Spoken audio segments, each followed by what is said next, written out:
You guys have been trying to drag the kid by her edges for months for this part 3, and I'm finally here to deliver. What's good in the YouTube hood? It's your girl Luna Nova, and I am back with another video for you guys today. You guys were enjoying the love spells gone wrong, so I am back with 9 different love spells gone wrong for you all. From shut up spells gone wrong to backfiring love spells. We are going to go over 9 mind-blowing examples of why you just should not play with love magic if you don't know what you're doing. Now, the first video that we are going to go over today is about a love spell that a girl put on her soon-to-be, hoping-to-be boyfriend. But his family found out.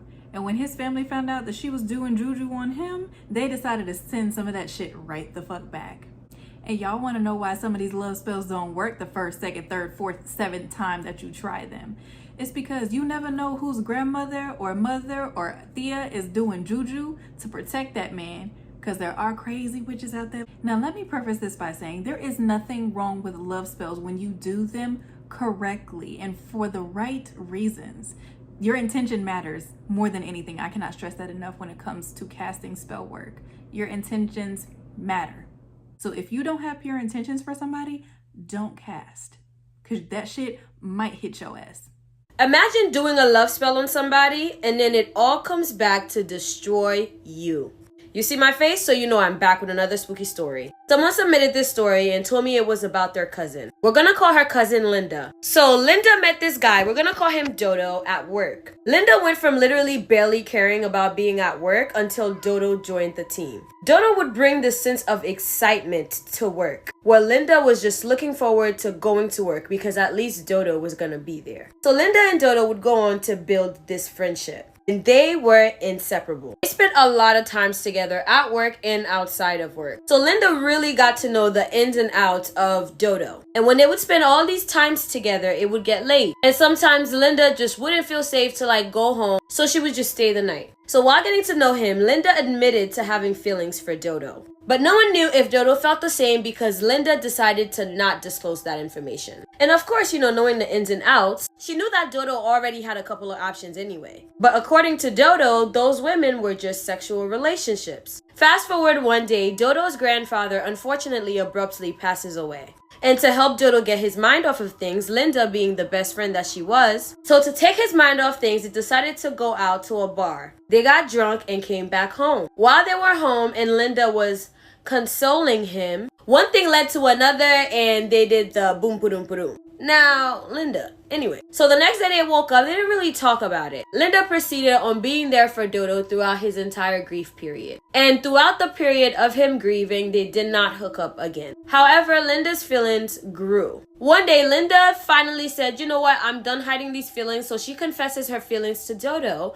And Dodo actually felt the same. Dodo actually admitted to being in love with her and he was just scared of ruining their friendship. So they would go on and have this flirty-esque friendship. They were basically best friends by day and doing the boom boom boom, making the bed rock by night. Everything was great until Linda was like, when are we gonna be together? We've been doing this cute bestie cat and mouse type of game for a while now, what's tea? And every single time that conversation would come up, it seems like there was always a blockage on his end. Linda was ready to be a girlfriend. Shit, Linda was ready to be a wife today. But there was a blockage for him. So Linda thought since her family is already privy with voodoo, she might as well exercise what she actually knows and just basically give him a little kick to make him see her as, a potential mate. So she did what any reasonable person would do and fed him a voodoo pasta. And that was just step 1. Because she likes to go big or go home,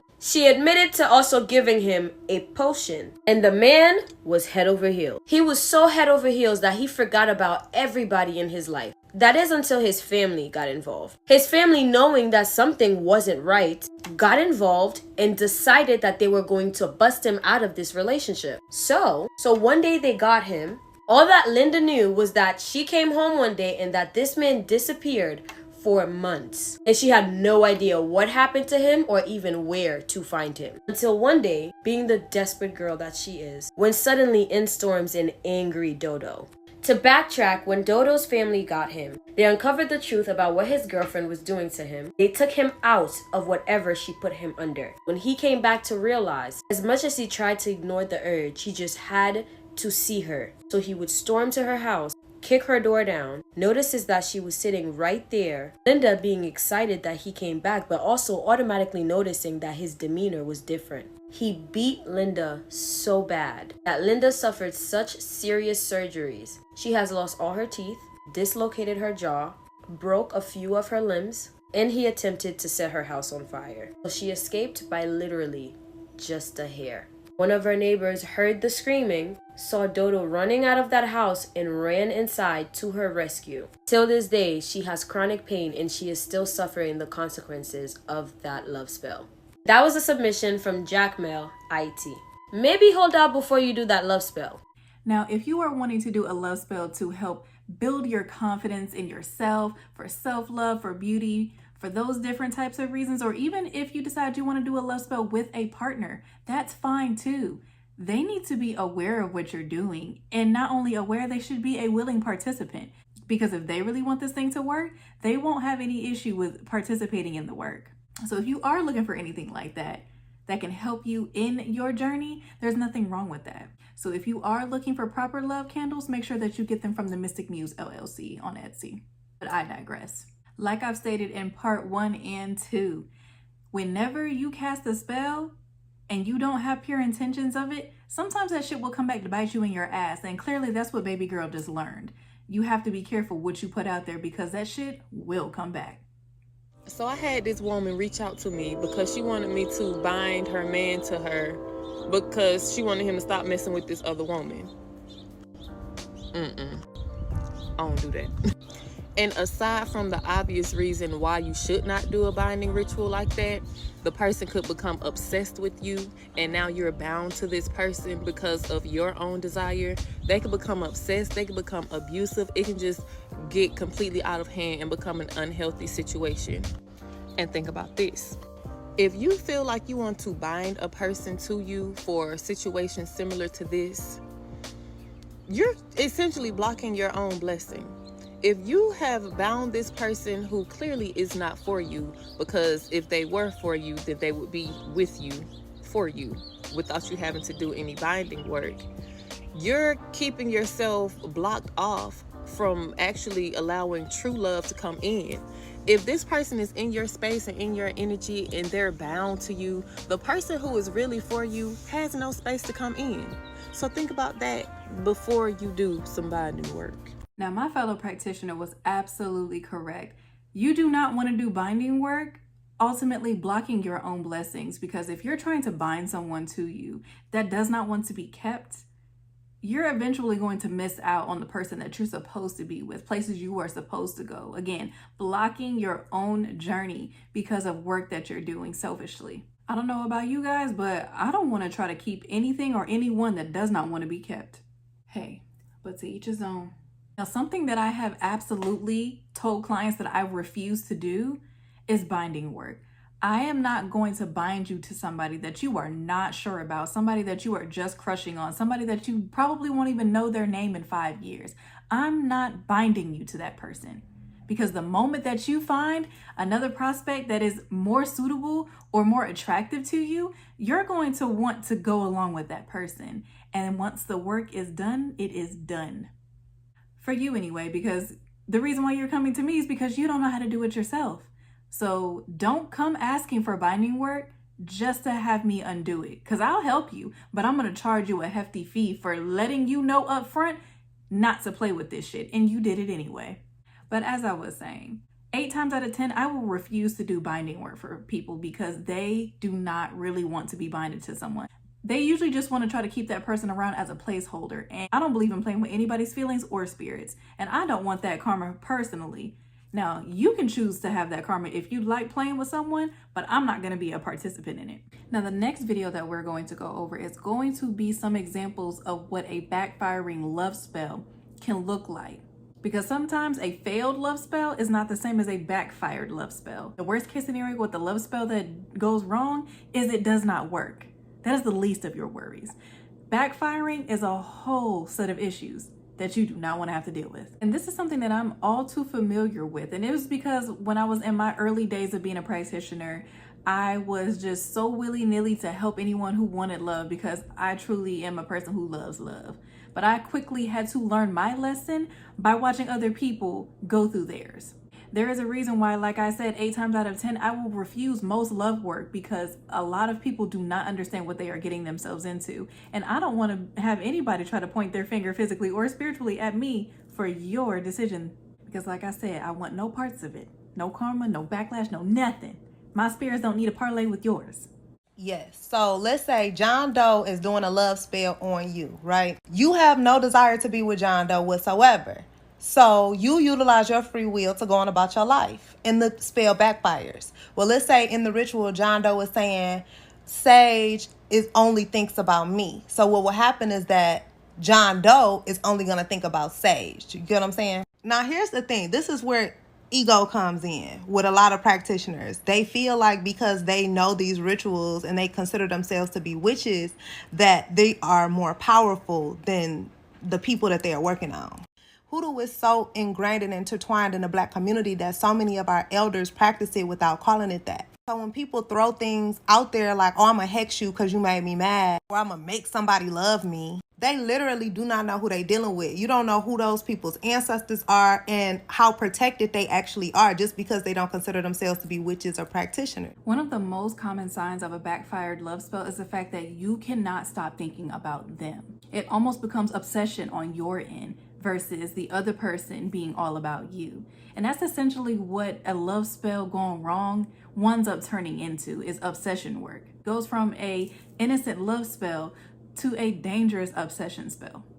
I want to talk about a time where somebody did a love spell on me. I done had a couple love spells put on me, but this time it was so intense. People don't really talk about like what actually happens when you have a love spell on you, how you feel, and how do you know when a love spell is put on you, right? So my ex had put a love spell on me, and she had, a yellow, not a yellow, but a pink candle. She took my hair, put it in a candle. She carved my name and her name in a candle. And when she was doing it, she was saying that she was doing it because she wanted to make our connection, solid and strong. At this time, I didn't know nothing about love spells or nothing like that. So I was just taking her word for it like that. I'm weird. I'm doing whatever you want to do type, Later down the road, when I had got a reading, they informed me that she put a love spell on me, right? So what made me actually get the reading was because how I was feeling. You know what I mean? When you know yourself, and my discernment is top tier. So I just knew I was just off. I was thinking about this person 24/7. The car they drove, I would see it all the time. I would have dreams every night of this person, and I'm not over-exaggerating. Every night, like clockwork. And I would wake up something not right. I would call my sister I'm thinking about this person too much. And if you know me, I'm not the obsessive type. I'm just not that type. So I just knew something was off. It was just odd. Every second of the day I'm thinking about you. I'm hearing your name. I'm seeing your car. It was just something was off. When you know. So I'm I gotta find somebody to give me a reading because something's not right. And lo and behold, the reader said they put a love spell on you and put me in a honey jar. But yeah, I just felt weird. I just felt I wasn't myself. It was to the point where I was obsessing over this person, and I was obsessively thinking of him. I wanted to be around him all the time, and I'm not even like that. That's not even my personality. If you know me, I'm mad nonchalant. Yeah, I can get clingy, but I'm not obsessive. So I became obsessive, and it just wasn't, I didn't feel myself. Some of the thoughts that I was having weren't my thoughts because I don't think like that. So when you know who you are and you're aware of who you are and you know something off, get a reading or just do some research on why I'm thinking about this person. Why do I feel like this? I was doing that. I was just OD on just thinking about what I could do to figure out what's going on with me. And I had to get a reading. And what I thought got confirmed because I knew something was put on me. I just didn't know it was a love spell and a honey jar. But yeah, I did my little reversals and I got it off. But And that was just one time that it happened to me, but then it happened to me again. And I was actually prepared this time because I already knew what I was dealing with the last time. So I knew what to look for. I knew, like, the signs and everything. But long story short, I really don't condone when people be trying to take others' free will. Like, if somebody want to be with you, let them be with you. They want to obsess over you, let them obsess over you on their own. You trying to conjure up magic, kitchen magic, whatever, candle magic, whatever the case may be, that's not cool. Like, I think that's weird. I think people like that need to, like, be locked away. That's just my preference. Like, that's just my opinion. Because it's like, it gives, like, you're insecure. It gives you don't love yourself enough to even feel like somebody can love you authentically. You gotta go burn a candle or do some honey jar magic or put somebody's hair in a jar or on a candle or just a little, like, I think it's weird, to be honest. But, you know, y'all gonna do what y'all do. As I tell you guys all the time with these love spells, you should seek divination before casting anything. It's always important to seek divination, whether you go to a tarot reader, a palm reader, whatever type of reader, whatever type of divination worker, you should seek out that divination worker. And if you're ever looking for me for a reading, you can always hit me up on Etsy at The Mystic Muse LLC. But again, make sure that you're only contacting me on Etsy or via my email. Any other place, or if you see someone with my face and content reaching out to you first, that is a scammer. You have to be very careful. Just as many good practitioners there are out there, there are equally, if not more, bad ones out there. Because again, there are plenty of practitioners that have no problem with taking your money and either lying to you, telling you what you want to hear, or casting something that's going to keep you coming back. It can get real treacherous over here in these spiritual streets, but you have to have better discernment, protection, and knowledge. I cannot stress that enough. Now, as you have seen in part 1, part 2, and now part 3, most of these love spells wound up turning out to be obsession. I can't stop thinking about them. I have to call them. I have to drive past their house. I gotta see them. Oh my God, is that a commercial about dogs? He loved dogs. It turns into complete obsession from sometimes the most minuscule thing. How you see a commercial about dogs and you start thinking about that man? It's a dog. Probably like his ass too. No offense to my good men out here, because there are still some good men out here. But the point I'm trying to make here is, why would you want someone to be obsessed with you rather than falling in love with you? Listen to that twice if you need to. Especially to my witches out here putting people in honey jars.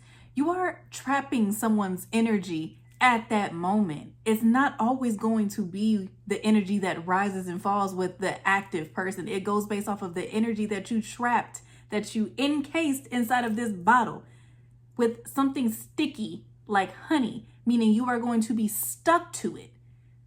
Think about the person that you're wanting to cast this spell on. Their current person that they are in this very moment. Is that who you truly want to be stuck to for a very long time? Because I'm not going to say that love spells cannot be broken or undone. They can. Sometimes it requires a hell of a lot more work than it took to cast the original spell, but it can be done. But is that something that you really want to do? What happened years ago, this is how I know how crazy that shit will make you. Because when I first started, I didn't know. When I first started doing work, I didn't know how this thing would manifest. It was somebody that put me onto it. And I remember the first time I did a love spell, that shit backfired on me. And when that shit hit me, oh my God, that shit was like, I was obsessed. Like, I felt like I was gonna die if I didn't call my ex. Like, I'll be on the phone. Like, I'll say, I'm not gonna call her. And the batch that the person gave me was like fucked up. They gave me the combination to do or whatever recipe, and it was fucked up. So anyway, I would be shaking, jittering, like, I gotta call her. I gotta call her. And here I go. I'm not gonna call her. I'm fine. And that's worse. I gotta call her. Okay. Hey, how are you doing? How you doing? Oh, yeah, okay, yeah, I'm just calling, checking on you to see how you're doing, right? And she'd hang the phone up, and I'd be like, okay. She'd hang the phone up. It's normal. And then seconds later, I'm calling back her like, yeah, how are you? Listen, I'm sorry. I'm just calling to just say, you know, how I am doing, and just want to check on you. How you doing? And, you know, she didn't get a phone up. Oh my God. I called the dude up that put me on to this. I said, bro, I'm going fucking crazy. I can't shake this. He starts laughing on the phone like, because it happened to him. He had a bad batch of whatever he gave me, and it happened to him. And what he had to do was a cleansing to get it off. But it was longer than just a couple of calls, because the thing was, I had to go through this thing for 3 days, 2 days. It's just a feeling that comes over you, bro. I tell you, you feel like literally you're gonna die if you don't speak to the person. And it's almost like when it gets a hold of you, it's almost like you literally feel like you're gonna die if you don't speak to the person. Cause it's like a butterfly feeling that comes over you. It's like a butterflies, and it's like this grief that comes over you that drives you fucking insane.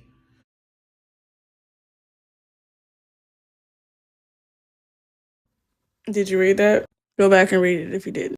But this is what I be telling people, especially when I used to coach and work mostly with baby witches and people trying to figure this whole like spell work shit out that's outside of a practice. The why behind what you're doing matters, okay? Yes, intention is necessary in what you're doing. First of all, just don't do the love magic. For one, it's the whole free will thing. If you are against that, fine.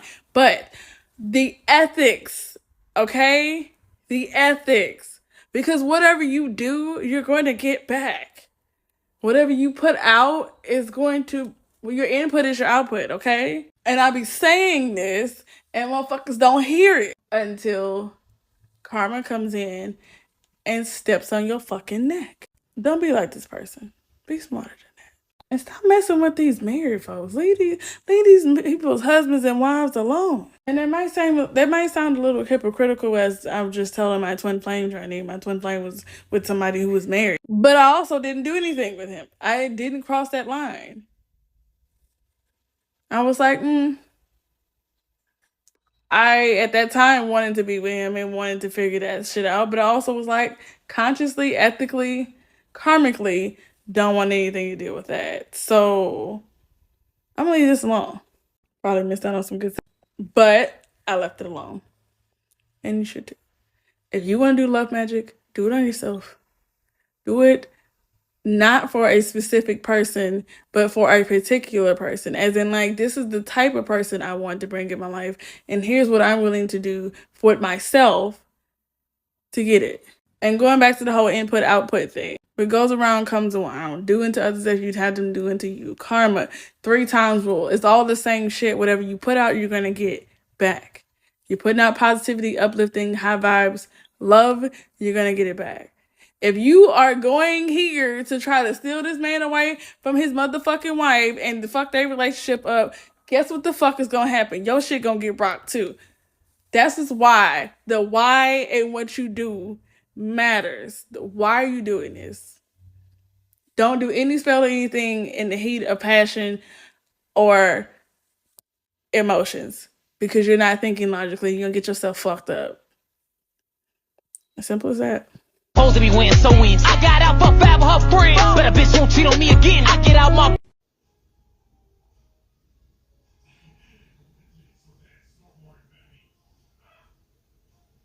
I'm hoping that this video is a prank, like a joke. But for those of you baby witches that are going to look at this video and think that, oh, I can do this to my man, let me inform you of a few things. Blood magic is nothing to fuck around with. That person, male or female, whoever you like, is going to become so obsessed with you. You won't be able to go around your family, your friends, nobody. They won't let you leave. It'll be all about them. They will follow your every move, including to the motherfucking bathroom. Do you understand what I'm saying? It is not a joke. Do not play around with this fucking shit. Do not serve your man, your spouse, your significant other, period, blood. Outside of obvious reasons, you should not use your own bodily fluids in spell work if you don't know what you're doing, especially not the red substance. Again, not for the obvious reasons because it is your own red substance, but because the color red holds a lot of power. That is literally what it is in representation of, power. And that's why it's usually used in love spells, domination spells, hexing work, because it is a powerful color. Y'all have to understand that there are multiple things that go into casting spell work. It's not just, oh, I'm going to throw some herbs in a candle. I'm going to throw something of theirs in it and just light it up. It's not that simple. Again, being ignorant in your craft can cost you your literal life if you do not know what you're doing. And by the way, if you haven't even done color magic, crystal magic, things that are way more simplistic than doing candle work, you shouldn't even be at candle work yet. This is another reason why a lot of people get messed up, because you try to spiritually bypass and just jump into doing things without having the knowledge or even the spiritual authority to do so. Y'all just be doing shit, and that's why shit be coming back to you. So you guys, I want to come on here and tell y'all about the time that I, when I first got into spirituality, thinking shit was all fun and games, I did a freaking love spell. Okay. So I told you guys that I pretty much started my spirituality back in 2021. This is when I started researching stuff. I became heavy in the mystical and everything like that. And I also had a dream about my twin flame merging with my soul, which is another video for another time. That's a whole different thing. But anybody that understands that kind of concept understands that you go through a process and you need to meet your karmic before you meet your twin. So in this instance, I mistaked my karmic for my twin flame. So I was overly kind of invested into this man. So, we were, sleeping together, talking, dating, whatever for 3-4 months, probably even a year at this point. I was so back and forth with him because I was pretty much the runner. Okay. But, I was so back and forth with him to the point where, years go past and, he stopped having interest in me. So me picking up on that, I pretty much was like, you know what, I'm going to do a love spell, which involved a honey jar and So, it worked. Definitely did. But that shit backfired. That shit backfired so motherfucking bad. So once I did the spell, I kind of forgot about it. Some months passed. I ended up meeting another guy. Now, this guy was just fucking terrible, you guys. When I say, I used to have dreams about, him being demonic and just, blood and demons and, some dark shit. That happened a lot. He convinced me to get rid of my familiar, which if you are a spiritual practitioner, you have familiars. Mine was a black cat named Xena. He made me get rid of her. After that, I lost my house. Well, not my house. I lost my car, lost my goddamn job. They turned off my lights behind me, losing my job. I almost lost my house behind that.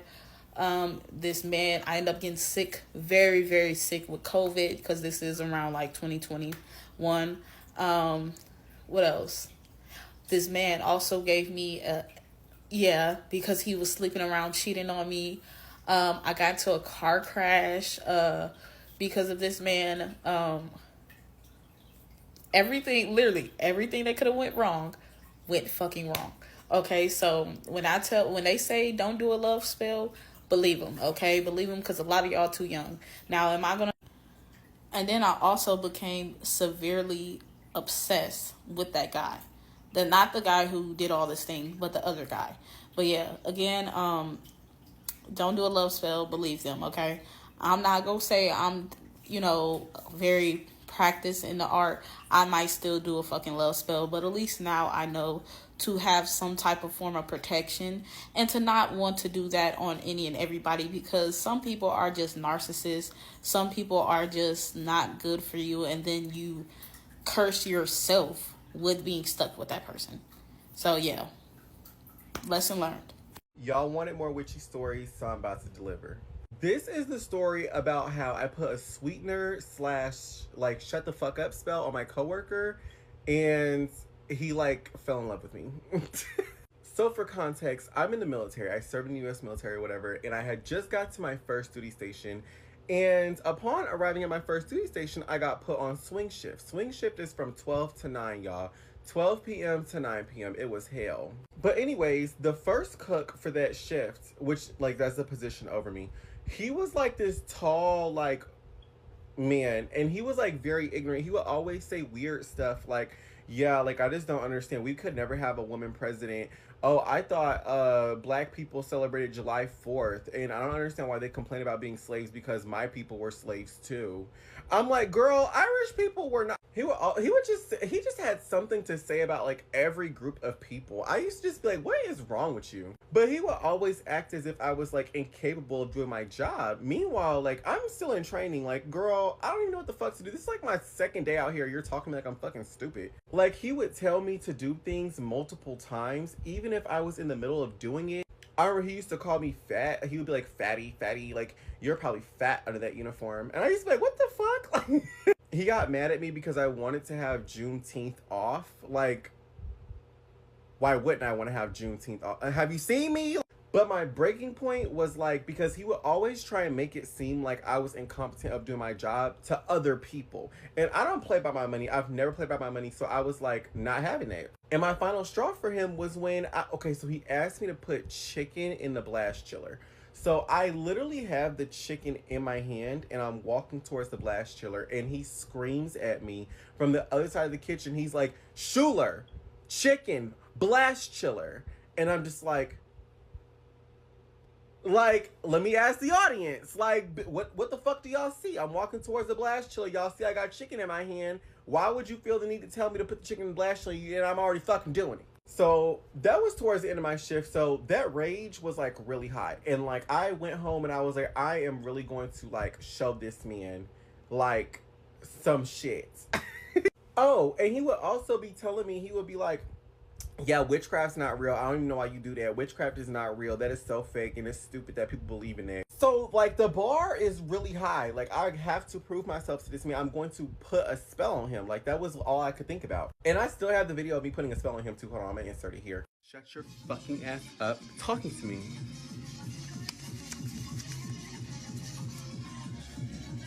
And after I cast the spell, everything was going fine for a minute, right? If I was on a station and like customers were up there, like, he would put his arm around me and he would be like, yeah, this is the best guy we got. Like, he's so good at his job, this and the third. He would be bragging about me to our managers and stuff. He still said like ignorant stuff, but like not to me personally though after that. I don't know. But here's where it gets weird.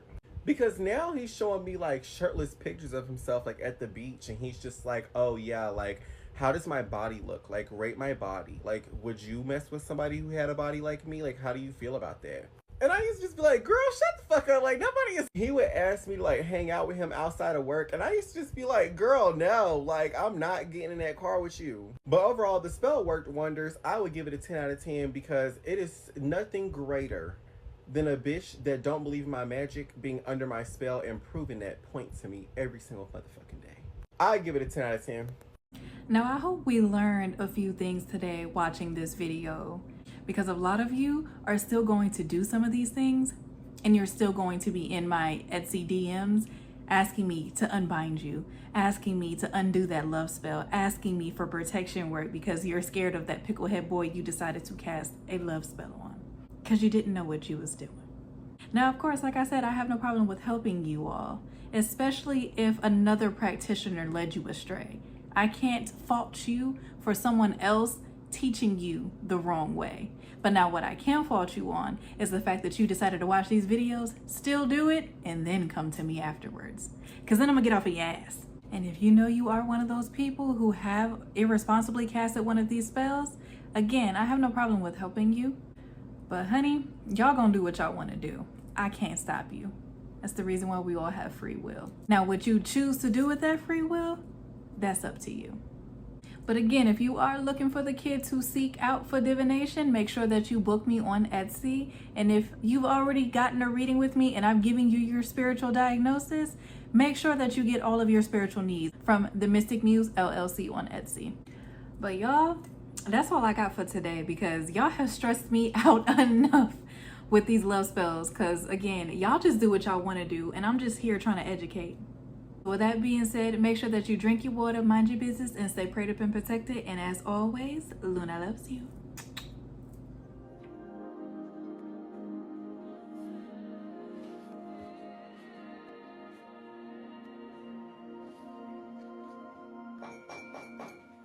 Regardez la page, monsieur au cœur. Do you think it's working?